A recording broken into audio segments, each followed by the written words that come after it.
नमस्कार, मैं ज्योति श्रीवास्तव और आप देख रहे हैं सी न्यूज़ भारत। वक्त हो चुका है न्यूज़ बुलेटिन का। इस न्यूज़ बुलेटिन में हम आपको दिखाएंगे कि कैसे भदोई औराई क्षेत्र में आयोजित भागवत कथा में बरसा भक्ति का रस। साथ ही जुन्नार देव में कैसे डॉक्टरों की कमी को लेकर जुन्नार देव के सामुदायिक स्वास्थ्य केंद्र में सौंपा गया ज्ञापन और सेना से सेवानिवृत्त होकर आए फौजी का पूर्व सैनिक संघ ने किया स्वागत सत्कार और भी तमाम खबरों पर करेंगे विस्तार से चर्चा। भदोई के औराई क्षेत्र के भवानीपुर बरजी में आयोजित श्रीमद् भागवत कथा के ज्ञान यज्ञ संगीत में प्रवचन में कथावाचक कुणाल महाराज ने कहा कि परमात्मा की जिस पर दृष्टि पड़ जाती है उसका सारा पाप समाप्त हो जाता है। इसलिए भगवान ने विभिन्न अवतारों में तमाम पापियों और राक्षसों का वध करके उनको मुक्ति प्रदान की है, क्योंकि भगवान का क्रोध भी कल्याणकारी होता है। जीवन में भगवान को प्राप्त करने के लिए भगवान के तरफ जाना ही पड़ेगा। इस मौके पर राधेश्वर मिश्रा, संजय मिश्रा, राहुल मिश्रा, अभिजीत उर्फ चंदन मिश्रा, नंदलाल पांडे, वकील दुबे, वैभव, अथर्व, लल्लन दुबे समेत भारी संख्या में लोग मौजूद रहे। भदोई से सी न्यूज़ संवाददाता नीरज कुमार गुप्ता की रिपोर्ट। भदोई के औराई थाना क्षेत्र के महेदपुर गांव में तालाब किनारे खेत में छुट्टा गाय गिर गई। खुले आसमान तले इस भीषण उमस भरी गर्मी में करीब एक सप्ताह से तड़प रही थी। गांव के बनारसी दुबे द्वारा चारा पानी दिया जा रहा था। बनारसी दुबे ने औराई पशु स्वास्थ्य केंद्र पर जनपद के गौसेवक सुशील मिश्रा को सूचना दी। सूचना मिलते ही औराई पशु स्वास्थ्य केंद्र से पशुधन प्रसार अधिकारी अनिल यादव और प्रजेश तिवारी व गौसेवक सुशील मिश्रा उर्फ काऊ मिश्रा पहुंचे। पशु चिकित्सकों ने तत्काल घायल गाय को ड्रिप लगाकर इंजेक्शन दिया। गौसेवक सुशील मिश्रा ने कहा कि 1062 पशु हेल्पलाइन नंबर पर फ़ोन करके फ़ोन नहीं उठाया जाता है। हमारे द्वारा रोज़ाना ऐसे घायलों का इलाज कराकर उन्हें गौशाला में छोड़ दिया जाता है। जय गौ माता, जय हिंदू सनातन धर्म। सर्वप्रथम आप लोगों से निवेदन करते हैं कि गौ माता को सब लोग जितने भी हो सके उनका परोपकार करें।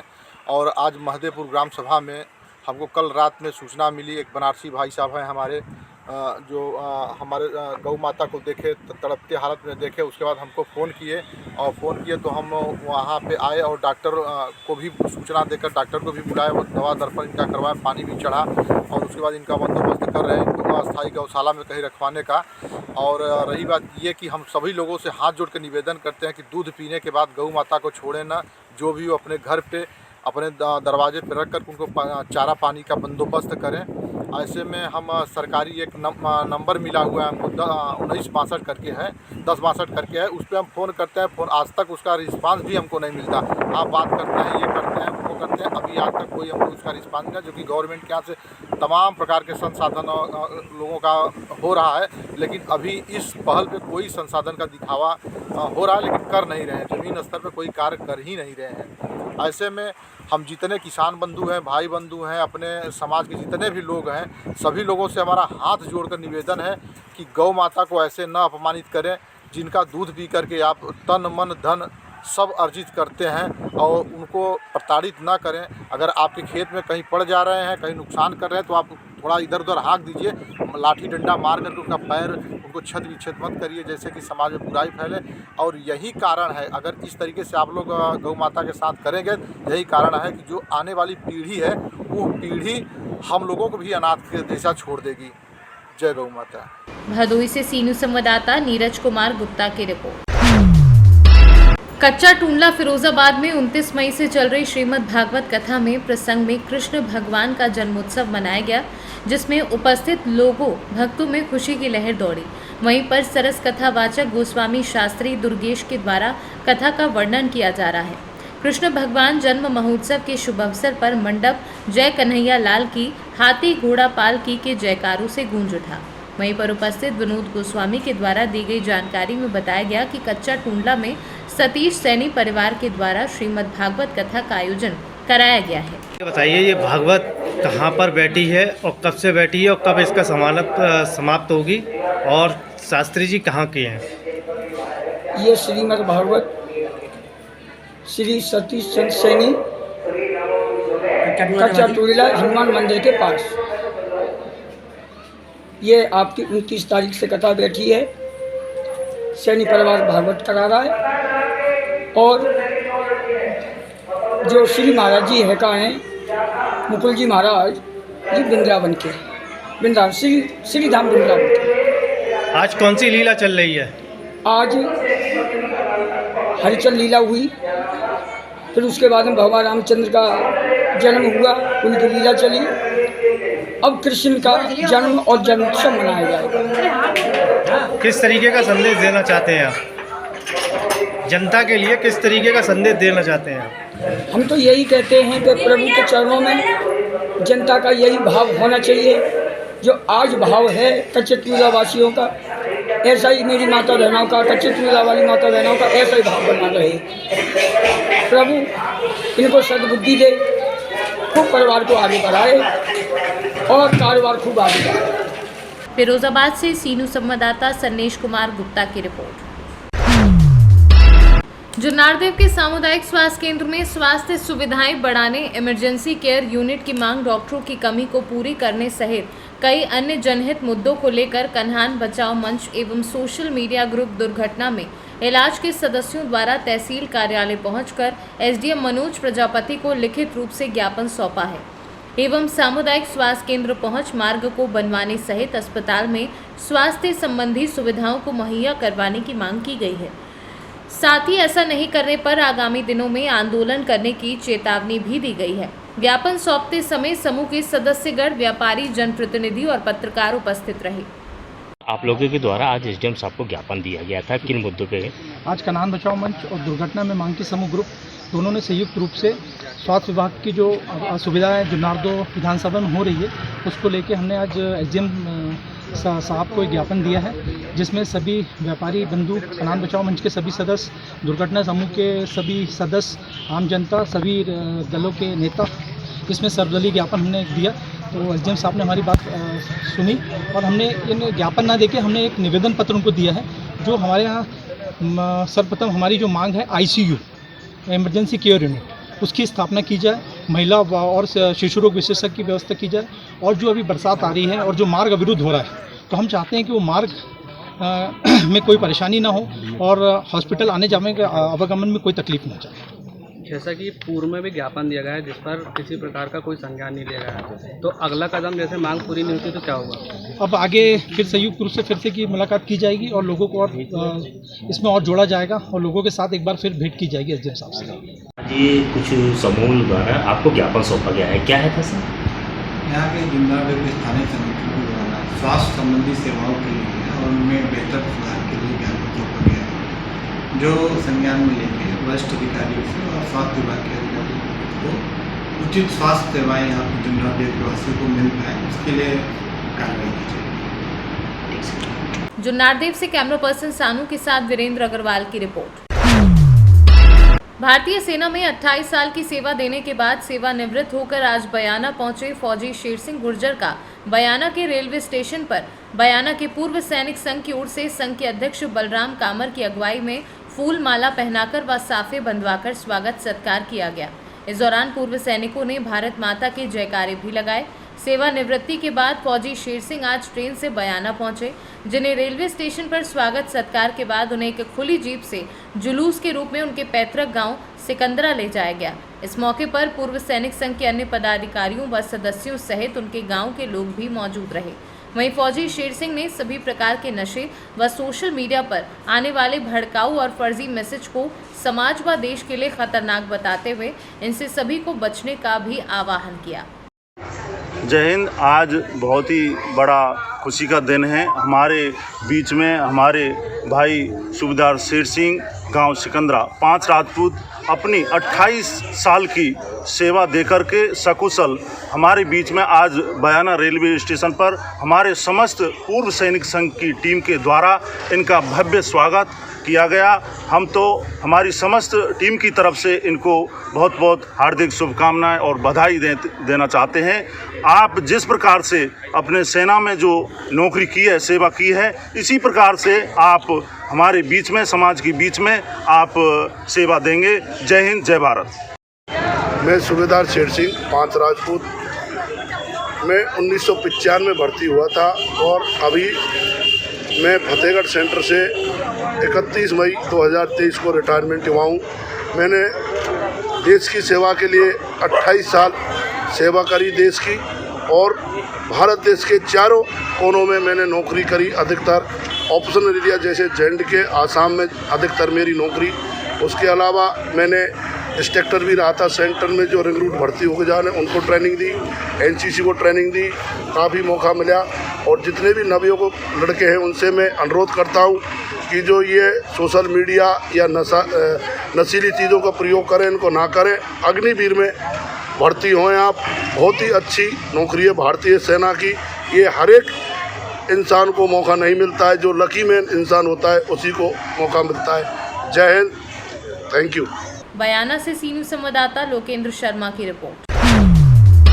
औरैया जीतमल कोतवाली क्षेत्र के शास्त्री नगर निवासी भरत के साथ विद्यानगर बाबरपुर निवासी अभय रजावत समेत 20 से 25 लोगों ने रात में घर में घुसकर पत्थरबाजी की। बता दें कि सोशल मीडिया पर चैट को लेकर विवाद हुआ है। कहाँ के निवासी हो? शास्त्री नगर। शास्त्री नगर। आप क्या किससे विवाद हुआ है? अभय राजावत। कहाँ के निवासी हैं?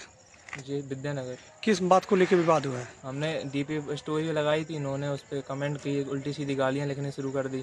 फिर ये मतलब समाज से कट्टरता दिखाने लगे। फिर यहाँ पे आके घेराबारी करी हमें, फिर हम मारने का प्रयास करी और हाथ में डंडे लेके आए। गाड़ी आई थी XUV और घर में पकड़ने। हमें यहाँ से घर से बच के निकले, ये गाड़ी आड़ी फोड़ दी, कूलर वूलर निकाल लिया। हमने गेट लगा लिए थे, घर पे कोई था नहीं, इसलिए हम मौसी घर पे निकल गए छत से। पर उनको घर का घेराव किया उन्होंने। कितने लोग होंगे लगभग? कम से कम 20-25 लोग होंगे। 2 गाड़ियाँ थी, 4 व्हीलर से आए थे दबंगी। औरैया से सी न्यूज़ संवाददाता अभिषेक मिश्रा की रिपोर्ट। बस्ती जिले के पैकवलिया थाना क्षेत्र में 10 वर्षीय बच्ची के साथ गैंगरेप की वारदात से हड़कंप मच गया है।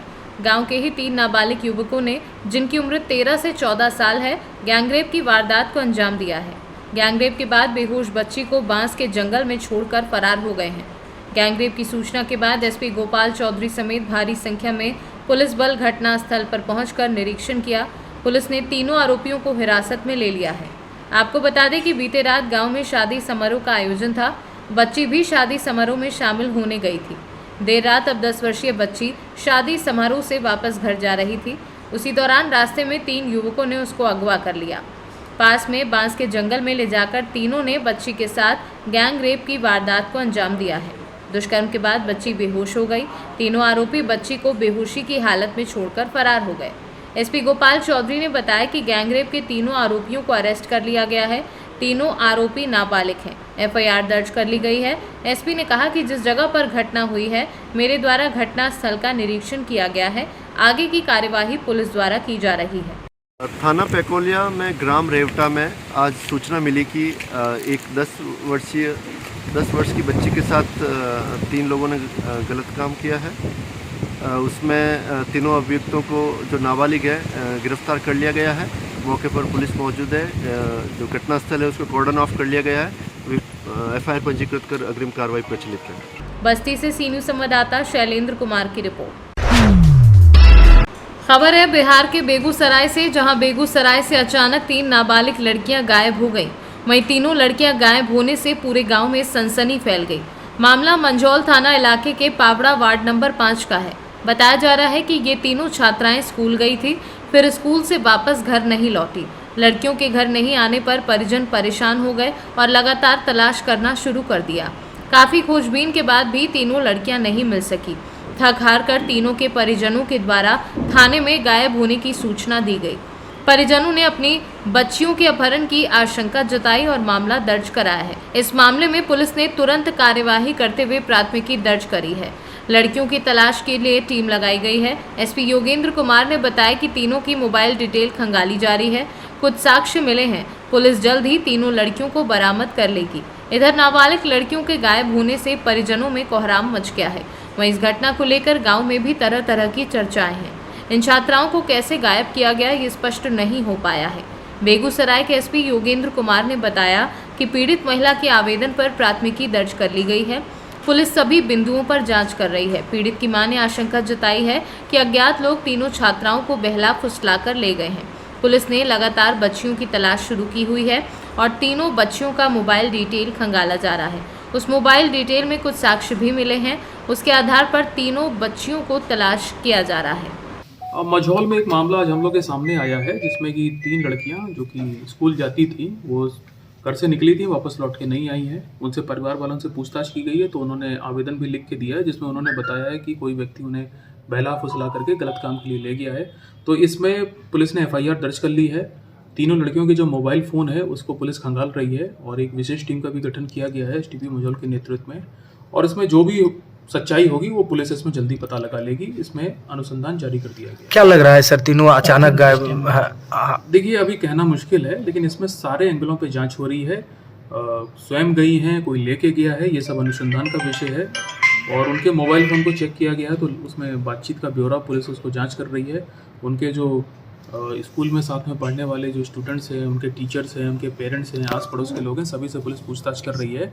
लेकिन इसमें जो भी होगा सच्चाई पुलिस जल्दी पता लगा लेगी। सर, प्रेम प्रसंग का मामला देखिए, अभी नहीं कह सकते हैं, अभी आज ही ये मामला सामने आया है। इसमें FIR आज दर्ज हुई है और इसमें मैंने STP मुजोल को निर्देश दिया है कि जांच इसकी जल्दी करके तीनों का पता कर लें, जहां भी है उनको लाया जाएगा। बेगूसराय से सीनू संवाददाता मोहम्मद मुमताज की रिपोर्ट। बरेली में अशरफ के गुर्गों की फायरिंग का वीडियो वायरल हो रहा है। दहशत फैलाने वालों के लिए गुर्गों ने अंधाधुंध फायरिंग की। दबंगों के पास 6 हथियारों का जखीरा नजर आ रहा है। बताया जा रहा है कि दबंग दहशत फैलाने के लिए चौराहे पर फायरिंग करते हैं। दबंगों के खिलाफ कई मुकदमे दर्ज हैं। थाना फरीदपुर कोतवाली के फरीदपुर का ये पूरा मामला बताया जा रहा है। बरेली से सीनू संवाददाता उत्कर्ष सिंह चौहान की रिपोर्ट। धर्मनगरी चित्रकूट में बालू के अवैध कारोबार के बीच ओवरलोडिंग का खेल भी धड़ल्ले से बढ़ता जा रहा है।